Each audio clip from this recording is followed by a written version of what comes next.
Have you ever noticed how some people seem to work endlessly, struggle constantly, and yet never move forward financially? They hustle, they sacrifice, they try again and again, but poverty seems to follow them like a shadow. Meanwhile, others with similar backgrounds, similar education, or even fewer opportunities somehow manage to break free. This raises an uncomfortable question that many people are afraid to ask. Why do some people never escape poverty? The answer is not just about money, jobs, or luck. It is deeply psychological. Poverty is not only a financial condition. Over time, it becomes a mental state. When someone lives with scarcity for too long, their brain adapts to survival mode. Instead of thinking long-term, the mind becomes focused on immediate relief. Paying today's bills feels more urgent than planning for tomorrow. This survival thinking is not a personal failure. It is a natural psychological response to constant stress and uncertainty. But when survival mode becomes permanent, it quietly blocks growth. When people try repeatedly to improve their situation and fail, the brain starts to associate effort with disappointment. Eventually, they stop trying altogether, not because they are lazy, but because their mind has learned that effort does not lead to reward. This creates a dangerous loop where people avoid opportunities, doubt possibilities, and unconsciously reject change, even when it appears. Another powerful factor is identity. Many people do not realize how strongly they identify with their financial situation. When someone grows up hearing phrases like "people like us never get rich," or "money is not for people from our background,"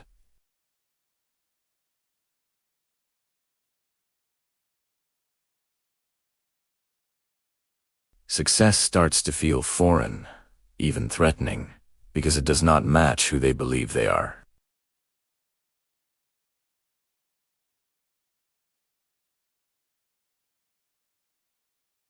When resources are scarce, the brain prioritizes safety over growth. This makes people cling to familiar routines, even if those routines are painful and limiting. Staying poor feels safer than risking failure, embarrassment, or loss. Over time, fear disguises itself as practicality, caution, or realism. There is also the psychology of delayed gratification. Research consistently shows that people who can delay short-term pleasure for long-term benefit tend to achieve better financial outcomes.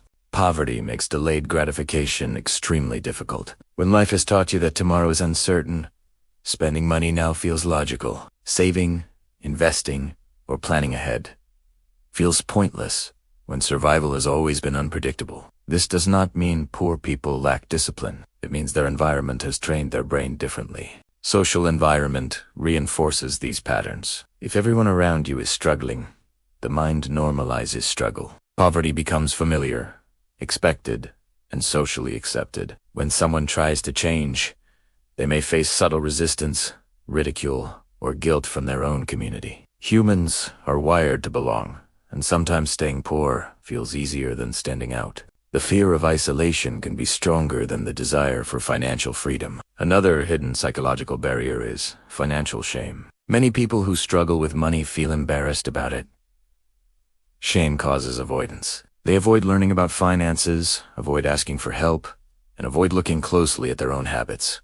Instead of facing the problem, the mind protects itself by ignoring it. Unfortunately, what we avoid tends to grow stronger.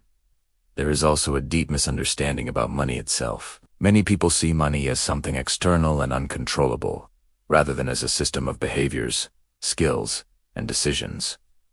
When money is viewed as luck-based or morally charged, people feel powerless. They wait for opportunities instead of creating them. They hope instead of planning. This mindset keeps control outside the self, which makes change unlikely. Trauma plays a role that is often ignored. Financial instability is stressful, and chronic stress changes the brain. It reduces cognitive flexibility, impairs decision-making, and increases impulsivity. When someone is constantly worried about survival, their brain simply does not have the bandwidth for complex financial planning or strategic thinking. This is not weakness. It is biology. Breaking out of poverty, therefore, starts internally before it becomes external. It begins with awareness. Awareness of patterns, awareness of beliefs, awareness of fear, when people understand that their thoughts and behaviors were shaped by circumstances, not personal failure, shame begins to loosen its grip.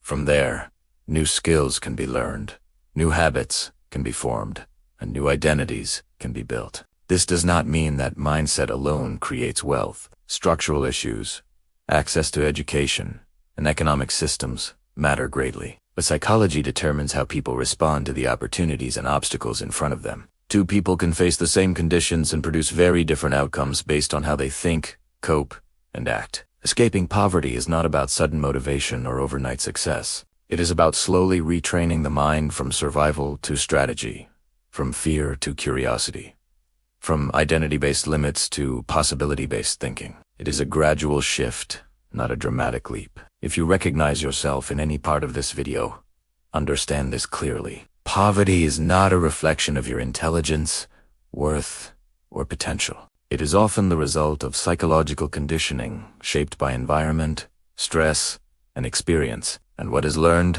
can be unlearned. If this video helped you see poverty from a new psychological perspective, support the channel by liking, subscribing, and sharing it with someone who needs to hear this. More videos are coming that break down the hidden forces shaping your mind, your money, and your life.